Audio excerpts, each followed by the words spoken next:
Hello, everybody. Scott Golden here with the NXT report for the 1st of April 2020.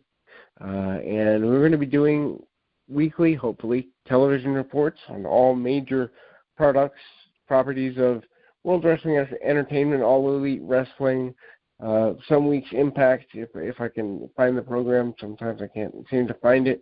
MLW and other places. If you are an independent company and would like to have your program auto-reviewed on Pro Wrestling Logic, then please feel free to send me a DM on YouTube, and we can make that happen if there's enough time in the day. Also, we're going to be doing Classic Wrestling Series. Upcoming is a review of all 36 Saturday night's main event from the 80s and early 90s, so look out for that. We're working on some great interviews upcoming. We're hoping to have about 3 to 4 audios a day on this channel, so please like, subscribe.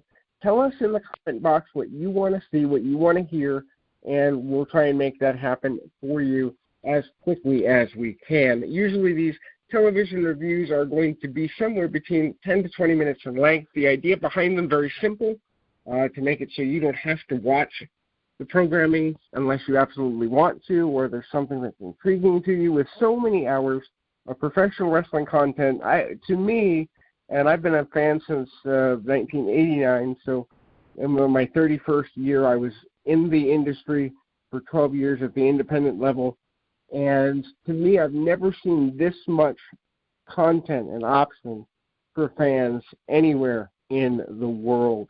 And so it's a great time to be a pro wrestling fan, but at the same time, there's other things you want to do with your life. You want to see your kids once in a while.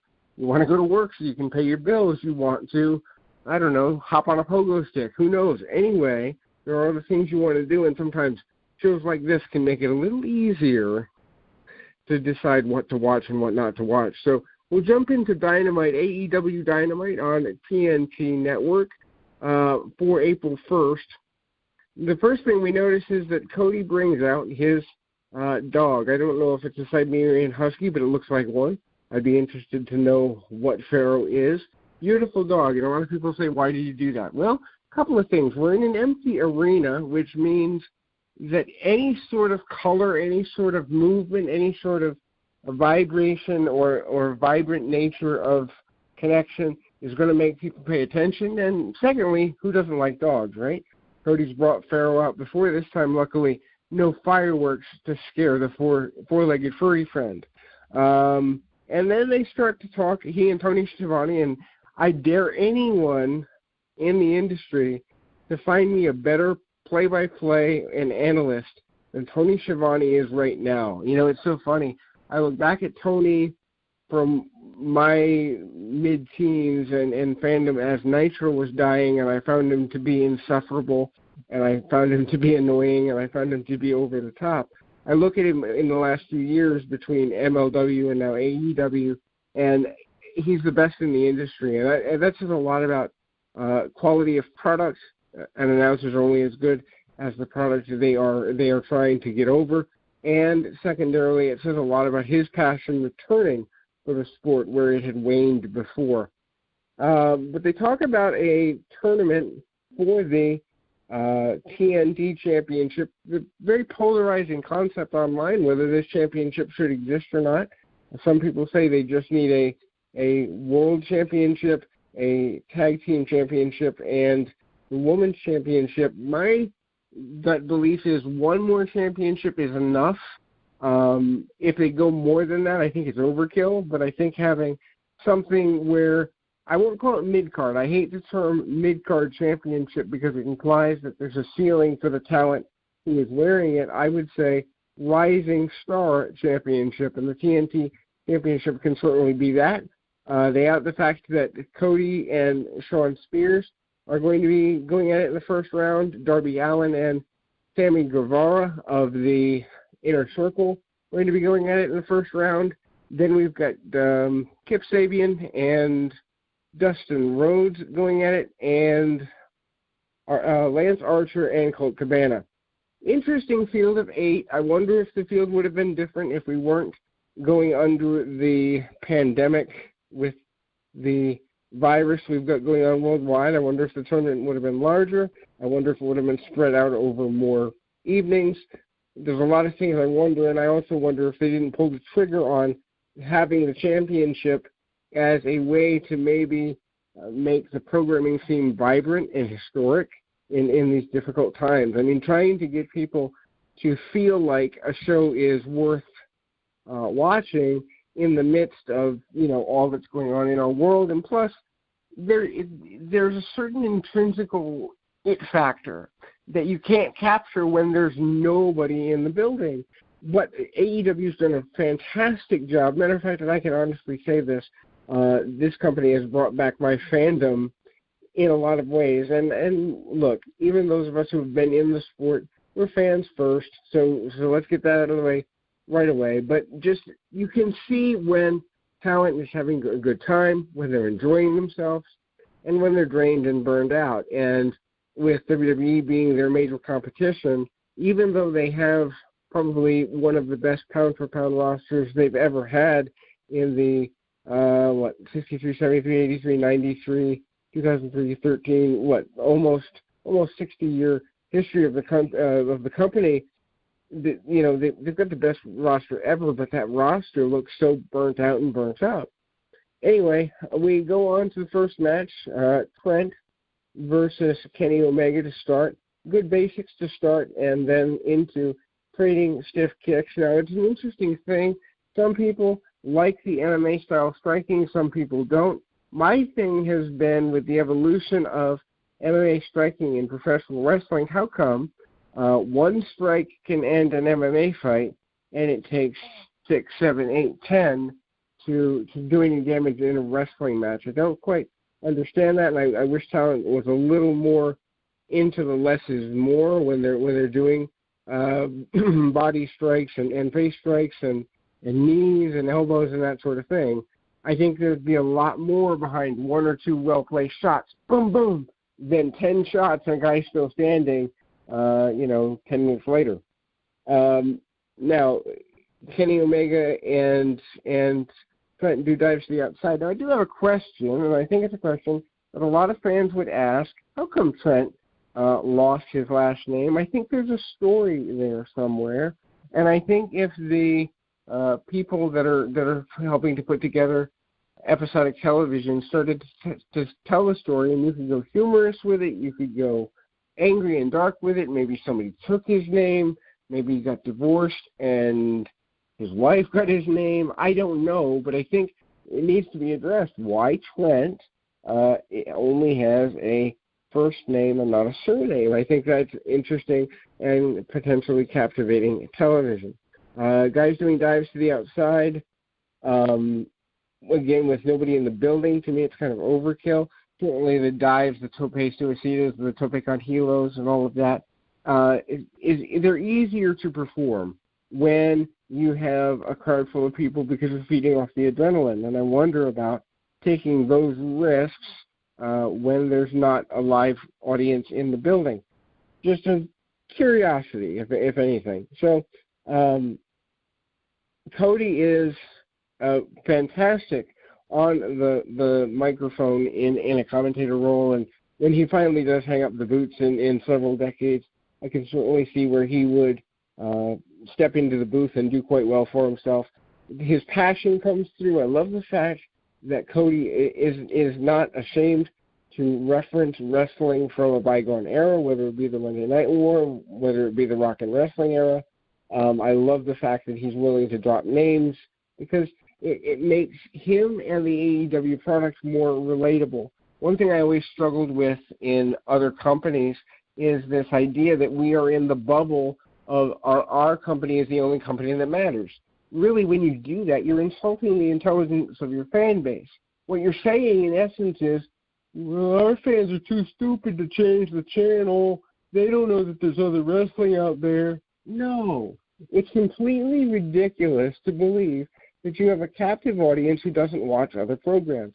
So if you can make historical context or reference another company with whom you have at least a loose working agreement, or even something where You're not in direct competition with them. I think that's good for business. It's good for everybody, and it gets fans able and willing to check out other products, and that's better for the wrestlers overall. Obviously, something like a WWE isn't going to acknowledge anybody because they believe they have this perception that they are the biggest thing in the world, and yet their growth outside of finances, their growth creatively is lacking, whereas their growth financially is sustaining and continuing to press on, and so it gives a false sense of hope, I think, in some cases. And so, Cody's really good at linking his references to older talent with the existing talent, making comparisons in that. The acknowledgement that Kenny Omega is the Wrestler of the Year, both in Pro Wrestling Illustrated and acknowledged as such in Sports Illustrated, a beautiful tie-in for the impact of Omega. Now, that's not something I knew. Maybe it had passed me by. But immediately, if I was flipping channels and I heard that, Kenny Omega, who largely, and Internet fans don't like to hear this, but largely, even now with several months on TNT as a commodity, very few people know who Kenny Omega is in North America because he spent the majority of the building of his career in Japan. So if I'm a fan and I'm flipping channels and all of a sudden I hear a guy referenced as being in Sports Illustrated, I go, huh? And Pro Wrestling Illustrated, and I go, wait, that's still around? That used to be credible. Huh? He's been in both of those as number one.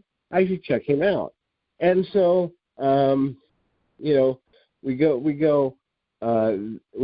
there, and Trent with some good DDTs. Then we see quite a number of suplexes traded, some on the floor, some dragon suplexes, and again, overuse of certain moves, especially in an era that's much more move conscious.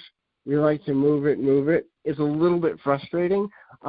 Just that, one suplex that's sold for 45 seconds can do so much more than 3 snap suplexes that are sold for 12 seconds apiece, right? The art is making people wonder whether this really hurt, and if a guy stays down, that's believable. We know, human beings know, if you've been in a fight, you're not going to pop back up. And so the lens that I watch professional wrestling through and always have, even before I got into the industry, even just as a fan, is, I wonder how hurt he or she really is. There was a point where they go out to the floor. Omega hits Trent with a power bomb to the steel post. I hate moves like this. Number one, it's dangerous. Look at what happened to Sting in the Seth Rollins buckle bomb situation years ago. And number two, in theory, there's a danger to kids emulating this on a playground or something like that and using objects to further damage their schoolmates, brothers, sisters, whatever have you. It's cool to watch, don't get me wrong. I cringe just like everyone else does, but I cringe for two reasons instead of one. I'm not just only cringing because of the visual effect, but I'm also cringing that if this was real, that person that just took that move would be really, really messed up. And so, good pile driver on the floor by Trent, but again, it's undersold. Too many Snapdragon suplexes, as I mentioned before.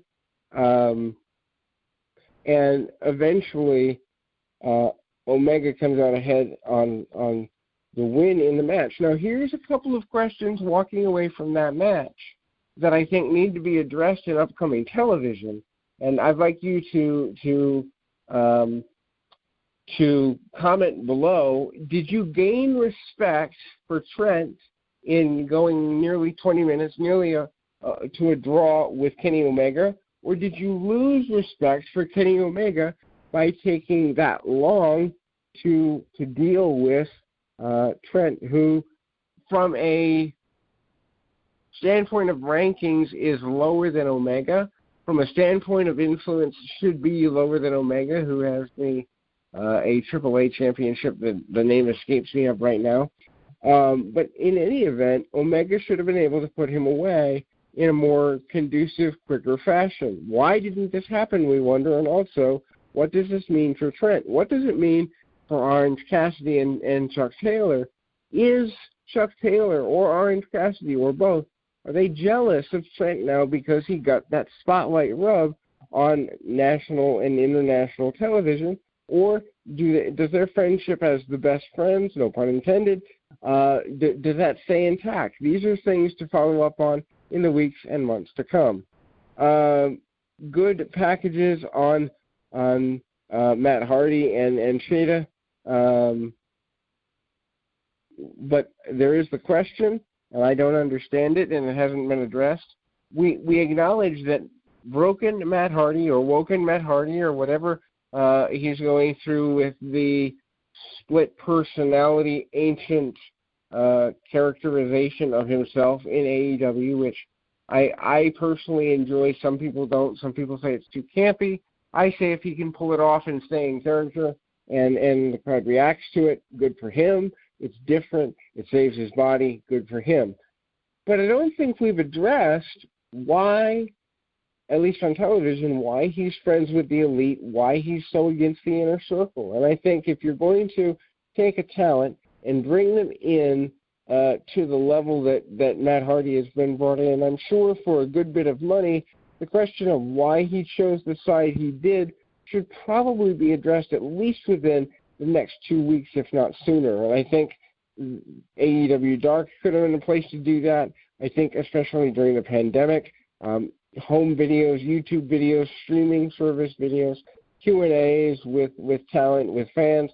There's a lot of innovative and interesting ways that they could answer these types of questions. But I think where all of mainstream wrestling is lacking is the answering of questions that if this were real, people would ask, why did he side with these guys over those guys? I like the package on Shida. Just for future reference, when there are packages in these programs, I don't review the packages simply because I skip over them. I have attention deficit something or other, and I don't do well watching the same thing twice. I've got a bit of a photographic memory, and so if I've seen it once, I've seen it a million times, and it's going to be several years before I want to see it again. No disrespect, and if there's ever a package that needs reviewing, please note it in comments on these videos, and I'll go back and do it at a later date. But in any event, Shida looks great. I'm curious, though, why, especially if Tony Khan and the AEW brass want to look different, and if one of the ways they want to look different is to bring in a bunch of Japanese female wrestlers, which I have no problem with, except cutting promos and communicating with your audience is an integral part of connecting with a fan base in 2020. And if you have a bunch of athletes who cannot bring forth the ability to speak, I think you're leaving money on the table by not having them have a mouthpiece. And so one of the things I would love to see AEW consider doing, whether this be just for an on-camera role or for a shoot role, doesn't really matter either way, but I'd love to see them bring in a company-sponsored interpreter for all of the Japanese talent so that they have equal playing field to be able to, do interviews, cut promos, and the like. It's just a thinking outside the box sort of thing. Anna Jay versus Shida had a bit of a sloppy start to the match. I hadn't seen Anna before. She looks like she has a good look to her, but it was clear to see that she was super, super nervous in there. And I would be too if I'm wrestling in front of, no people and a whole bunch of video cameras, probably very nerve-wracking experience. No fault of her own, but she might not have been ready. Good pin attempts once Anna finally gets rolling there, and the series of what could be crisper but fundamentally sound and executed pinfall attempts are good. Shida with a win. Britt Baker on the outside. and she does a bit of a wraparound there. Then we go to an interview and package with Jon Moxley, the current AEW heavyweight champion. I'll make no mistake about this. I love Moxley. I think he's a talented guy. I also believe that they took the championship away from Chris Jericho too soon. I would have had him keep it for at least another 3 to 6 months, so that when Moxley beat him for it, if that's the way you're going to go, you have a guaranteed moment. I think they left a little meat on the bone with Moxley defeating Jericho as early as he did. Moxley still needs friends. I know he's a loner. I know the lone wolf mentality. I get that.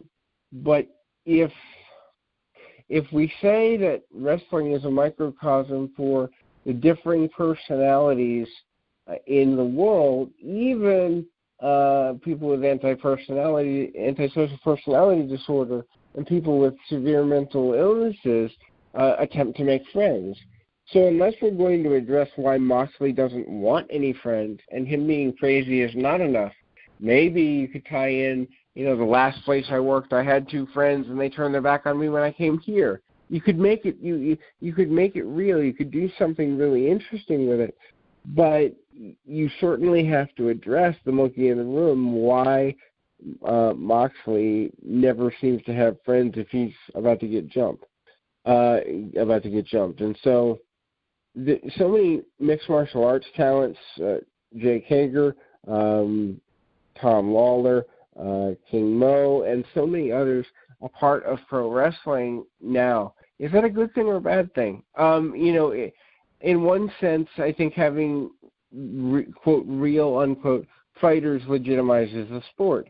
However, if you are a quote real fighter unquote, you have to worry about how you look in professional wrestling matches, as in, if this professional wrestler who has no real-life fight experience just took you for 20 minutes, why should we book you for a $20,000, $50,000, $100,000 fight when a phony wrestler can hold you to the fire, cardiovascularly and what have you? And I think there needs to be more done with the integration and evolution of MMA-style striking into every talent repertoire a little bit, and so that when they're in there with the hybrids and the Lawlers and the like, you can have a more fair and equitable match coming out of it. So the questions then become, and I think this needs to be addressed, how do contracts work in the AEW universe? And I won't use the word universe, I'll use the word multiverse, because somebody else has perverted and misused and mistreated the word universe. Anyway, so in their multiverse, how do matches get signed?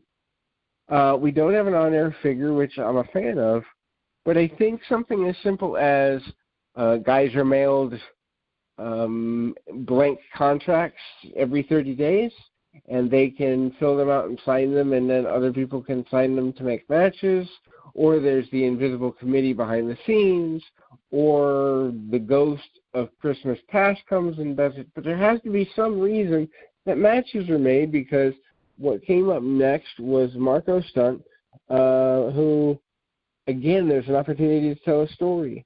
Is he a dwarf? Is he a midget? Did somebody use substances when they were pregnant with him? Did he just have a rare growth disorder? What made him get into wrestling? Why would he want to get tossed around so much? How is he so happy in the fate of having to learn everything differently?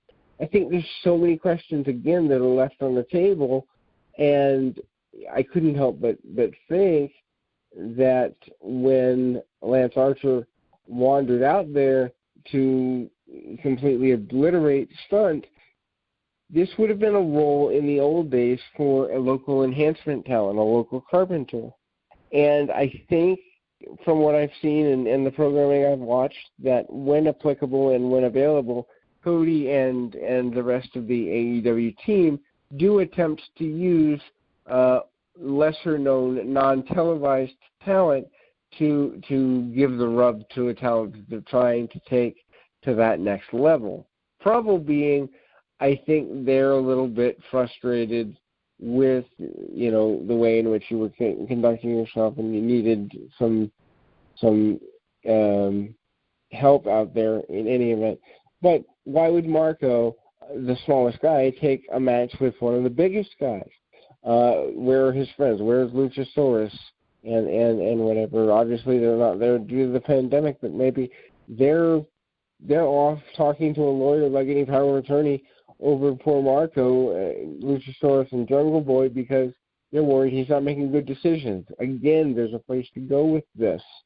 We go next to the Dark Order versus Dustin Rhodes and QT Marshall. Curious question popped into my head when I first watched this. Nothing against QT Marshall. I'd like to see him more. I'd like to see him in a little bit higher than an enhancement role and see what he could do. But Dustin Rhodes, well over 50, chooses Marshall as his partner, both in business and in life. And where did it come from? How is this going to change the structure of the wrestling business? How is this going to change the structure for everybody that's out there? Another question: Jake Roberts can't travel, right? So, or shouldn't be, because he's in an effective age bracket with the pandemic. So if he shouldn't be traveling, then obviously he has to phone in promos, which he did here. But it's never been addressed why Jake chose Lance Archer.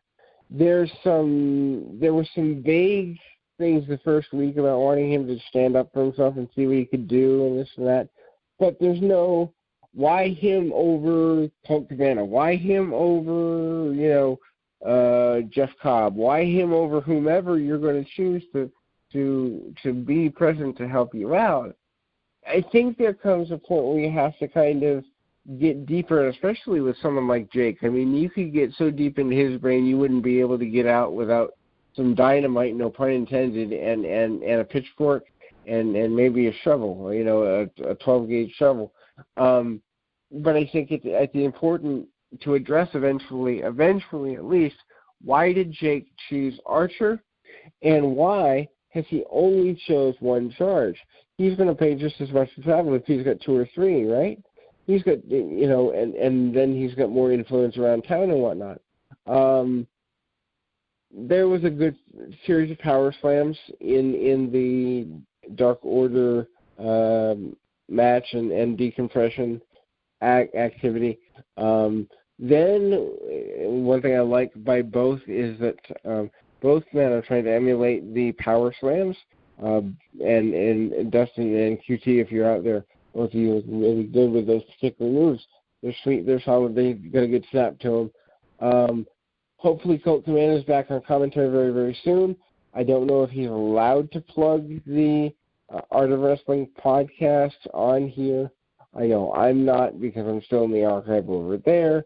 But if you have anything that you can give to those in need, especially at this point in our history, I know that once I get on my feet and pay off a little bit more of my debts, I'm going to be donating monthly to Make-A-Wish Foundation. So find a charity you believe in and do that as often as you can. It's really valuable. So then we jump over to a couple of interviews, a couple of promos. Jericho at his house. I really do hope that it is Jericho's house that we're seeing, and not something from Life of the Rich and Famous with Kathy Lee and Regis Philbin or Robin Leach. Anyway, I hope it doesn't come down to that. In any event, I think that Jericho looks poised. He makes a comment that no one's going back into an arena until he gives the okay. Just some really good, clear, tactical stuff. Then we jump over to the Bucks, and they're kind of just walking along. They don't really see anybody going by, and for obvious reasons, that is the case, but, they're talking about unity of the elites. They're talking about coming back as brothers. They're talking about really good stuff, and it's an interesting way to handle things. Now it's time for your main event. Shawn Spears and Sammy Guevara of the Inner Circle versus Darby Allin and Cody. Without a doubt, I would say that of the MLW experiment that I've seen thus far, and I'm counting the process of the getting to know you and going in and kind of enjoying each other's company and all of that, I think this main event showed one of the struggles that they're having, and that is with a shoestring budget and a shoestring roster because of the pandemic, there aren't that many places to go. Curious why a guy like Spears, who has a losing record overall, would even be allowed on TV when he has difficulty getting wins on dark, and what teenager wants to be up before noon on a Saturday. Then, Darby Allin, outside of MJF, I think Darby Allin and MJF are two examples, and there will be more, of individuals who did not have the musk of WWE on them that have been successfully turned into compelling characters and future long-term stars if they want it that badly. Good to see the rub between Cody and Darby, kind of bumping elbows or whatever. That's supposed to be safer than shaking hands or something like that. Who knows? In any event, we go back to the main event, and really just a couple things of note here. The close of the show ultimately puts the Inner Circle back in a position of power. The other thing that I didn't like is that I had asked that, it had been asked that, we kind of keep things flowing and moving. And at one point, Darby Allin climbs, I guess what you'd say is a lighting pole or some sort of equal fixture, and does a backwards diving coffin drop into the waiting arms of many people. Now, a couple of things. Why in the world would you do this particular maneuver with nobody watching? And there are people watching at home, but it's just as easy. And while you're climbing up there like the world's biggest chimpanzee, there's danger on the other side of it. Why would Spears choose Sammy Guevara? Now, Dustin and Darby have faced off before. They potentially could face off in the TNT tournament. The announcers did a brilliant job of telling that particular story. And the match itself, I don't know, it was fine for what it was. I felt it dragged a little bit, but maybe it was just at that point in the evening. I think I'd seen enough of empty arena wrestling for the day. I do like the fact that Darby did take the risk, even though I think it was dangerous and foolish and unnecessary. But that kid has passion. Mark my words, in 2030 we'll be talking about how Darby Allin was one of the top 10 talents in all of professional wrestling over the past decade. He eventually slugs Cody after the match, and that leads to tension between them. At the end of the day, thumbs up, big thumbs up to AEW Dynamite for this day. I'm curious what's going to happen in the weeks to come. Wonder if they have some things in the can because the lockdown has spread and gotten worse. If not, how would they handle it? I'd love to pick the brain of people in AEW. There's still some minor nuanced things that are missing in the television program, and I'd love to help any way that I can. In any event, our next video that should be up later this morning is a review of NXT for the same date, April 1st, 2020.